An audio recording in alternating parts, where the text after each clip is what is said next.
ನೆಚ್ಚಿನ ಮುಖ್ಯಮಂತ್ರಿಗಳಾದ ಶ್ರೀ ಸಿದ್ದರಾಮಯ್ಯನವರೇ, ನಮ್ಮ ಅಧ್ಯಕ್ಷರಾದ ಡಿ ಕೆ ಶಿವಕುಮಾರ್ ಅವರೇ, ವೇದಿಕೆ ಮೇಲಿರ್ತಕ್ಕಂಥ ಎಲ್ಲ ಮಂತ್ರಿಗಳು, ಶಾಸಕರು, ಎಲ್ಲ ಮುಖಂಡರೇ ಮತ್ತು ಪಕ್ಷದ ಎಲ್ಲ ಮುಖಂಡರೇ, ನೆರ್ತಕ್ಕಂಥ ಎಲ್ಲ ಬಂಧುಗಳೇ, ಇವತ್ತು ಕೇಂದ್ರ ಸರ್ಕಾರದ ಬೆಲೆ ಏರಿಕೆ ವಿರುದ್ಧ ನಮ್ಮ ಪಕ್ಷ ಸಿದ್ದರಾಮಯ್ಯನವರ ನೇತೃತ್ವದಲ್ಲಿ ಮತ್ತು ಶಿವಕುಮಾರ್ ಅವರ ನೇತೃತ್ವದಲ್ಲಿ ಇವತ್ತು ಹೋರಾಟ ಮಾಡ್ತಾ ಇದೆ. BJP ಪಕ್ಷ ಅವರು ಕೂಡ ಜನಾಕ್ರೋಶ ಕಾರ್ಯಕ್ರಮವನ್ನು ಮಾಡ್ತಾ ಇದ್ದಾರೆ.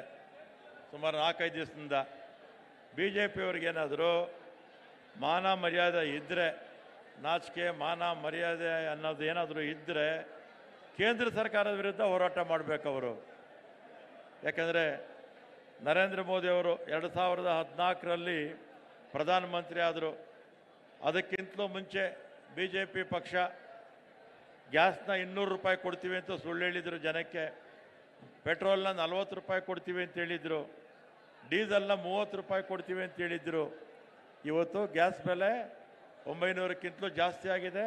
ಮೊನ್ನೆ ತಾನೇ 50 ರೂಪಾಯಿ ಜಾಸ್ತಿ ಮಾಡಿದ್ದಾರೆ. ಪೆಟ್ರೋಲ್ ಬೆಲೆ 102 ಇದೆ, ಡೀಸೆಲ್ ಬೆಲೆ 92 ರೂಪಾಯಿ ಇದೆ. ಮತ್ತು ಪ್ರಧಾನಮಂತ್ರಿಗಳು 2014ರಲ್ಲಿ ನಿಮಗೆಲ್ಲ ಜ್ಞಾಪಕ ಇರಬೇಕು, ಚುನಾವಣೆ ಪ್ರಚಾರದಲ್ಲಿ ನಾಳೆ ನೀವು ಓಟ್ ಹಾಕೋಕೆ ಹೋಗ್ತಾ ಇದ್ದೀರಾ, ಗ್ಯಾಸ್ಗೆ ನಮಸ್ಕಾರ ಹಾಕ್ಬಿಟ್ಟು, ಗ್ಯಾಸ್ ಅವಾಗ ಬೆಲೆ 400 ರೂಪಾಯಿ 10 ರೂಪಾಯಿ ಇತ್ತು ಅಂತೇಳಿ ಗ್ಯಾಸ್ಗೆ ನಮಸ್ಕಾರ ಹಾಕ್ಬಿಟ್ಟು ಹೋಗಿ BJPಗೆ ಓಟ್ ಹಾಕಿ ಅಂತ ಹೇಳಿದ್ರು. ನರೇಂದ್ರ ಮೋದಿಯವರು ಇದನ್ನೆಲ್ಲ ಕೂಡ ಮರ್ತು ಬಿಟ್ಟಿದ್ದಾರೆ. ಇವತ್ತು 900ಕ್ಕಿಂತಲೂ ಹೆಚ್ಚು ಗ್ಯಾಸ್ ಬೆಲೆ ಆಗಿದೆ. ಯಾರಿಗೆ ನಮಸ್ಕಾರ ಹಾಕಬೇಕು ಅಂತ ನರೇಂದ್ರ ಮೋದಿಯವರೇ ಇವತ್ತು ಹೇಳಬೇಕಾಗಿತ್ತೆ. ನರೇಂದ್ರ ಮೋದಿಯವರು ಬರೀ ಗ್ಯಾಸು, ಡೀಸೆಲ್ಲು, ಪೆಟ್ರೋಲಿ ಅಲ್ಲ, ದಿನನಿತ್ಯದ ಎಲ್ಲ ಅಗತ್ಯ ವಸ್ತುಗಳು ನಾವು ಯಾವ್ಯಾವುದು ಉಪಯೋಗಿಸ್ತೀವೋ ಎಲ್ಲ ಅಗತ್ಯ ವಸ್ತುಗಳಿಗೆ GST ಹಾಕಿದ್ದಾರೆ. GST ಹಾಕಿ ಗಾಳಿ ಬೆಳಕು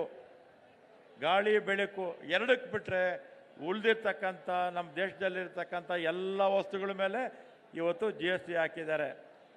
ಅದರಿಂದ ಪೆಟ್ರೋಲು ಮತ್ತು ಡೀಸೆಲ್ ಮೇಲೆ 36 ಲಕ್ಷ ಕೋಟಿ ಸೆಸ್ ಹಾಕಿದ್ದಾರೆ ಇದುವರೆಗೂ ಕೂಡ. ಅದರಿಂದ ಬೆಲೆ ಏರಿಕೆ ಮಾಡಿರೋದು ನಾವಲ್ಲ, ನಮ್ಮ ಪಕ್ಷ ಅಲ್ಲ, ನಮ್ಮ ಸರ್ಕಾರ ಅಲ್ಲ. ಇವತ್ತು ದೇಶದಲ್ಲಿ ಬೆಲೆ ಏರಿಕೆ ಮಾಡಿರ್ತಕ್ಕಂಥದ್ದು BJP ಸರ್ಕಾರ, ಮೋದಿಯವರ ಸರ್ಕಾರ. ಆದ್ದರಿಂದ ಏನಿವತ್ತು ಬೆಲೆ ಏರಿಕೆ ಮಾಡಿದೆ ಅದೆಲ್ಲ ಕೂಡ ಕಡಿಮೆ ಮಾಡಬೇಕು ಅಂತ ಕೇಂದ್ರ ಸರ್ಕಾರಕ್ಕೆ ಒತ್ತಾಯ ಮಾಡ್ತೀವಿ. ಇವತ್ತು ನಮ್ಮ ದೇಶದಲ್ಲಿ 100 ಕೋಟಿಗಿಂತಲೂ ಹೆಚ್ಚು ಜನ ಕೊಂಡುಕೊಳ್ಳುವಂಥ ಶಕ್ತಿಯನ್ನು ಇವತ್ತು ಕಳ್ಕೊಂಡಿದ್ದಾರೆ. ಅಂದರೆ ಜನರ ಹತ್ರ ದುಡ್ಡಿಲ್ಲ, ಅದರಿಂದ ಕೊಂಡ್ಕೊಳ್ಳೋಕ್ಕಾಗ್ತಿಲ್ಲ. ಅದರಿಂದ ಇಂಥ ನಾಚಿಕೆಗೆಟ್ಟ ಒಂದು ಕೇಂದ್ರ ಸರ್ಕಾರ, ನಾಚಿಕೆಗೆಟ್ಟ BJP ಪಕ್ಷ ಇವತ್ತು ಜನರ ವಿರೋಧಿ ಕೆಲಸಗಳನ್ನು ಮಾಡ್ತಾ ಇದೆ. ಇವತ್ತು ನಮ್ಮ ಪಕ್ಷ ಈಗಾಗಲೇ ಎಲ್ಲರೂ ಹೇಳಿದ್ದಾರೆ, ನಾವು ಸಾರ್ವಜನಿಕವಾಗಿ ನಮ್ಮ ಚುನಾವಣೆ ಸಂದರ್ಭದಲ್ಲಿ ಏನು ನಾವು ಘೋಷಣೆ ಮಾಡಿದ್ವೋ ಆ ಎಲ್ಲ ಘೋಷಣೆಗಳನ್ನು 13ರಿಂದ 18ರವರೆಗೂ ಮಾಡಿದ್ವಿ. ಮೊನ್ನೆ ನಡೆದಂಥ ಚುನಾವಣೆಯಲ್ಲೂ ಕೂಡ ಪಂಚ ಗ್ಯಾರಂಟಿಗಳನ್ನು ಅತ್ಯಂತ ಯಶಸ್ವಿಯಾಗಿ ನಮ್ಮ ಸರ್ಕಾರ ನಡ್ಕೊಂಡು ಹೋಗ್ತಾ ಇದೆ.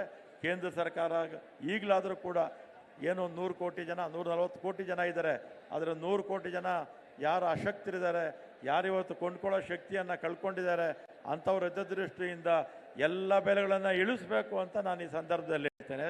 ಎಲ್ಲರಿಗೂ ಧನ್ಯವಾದ.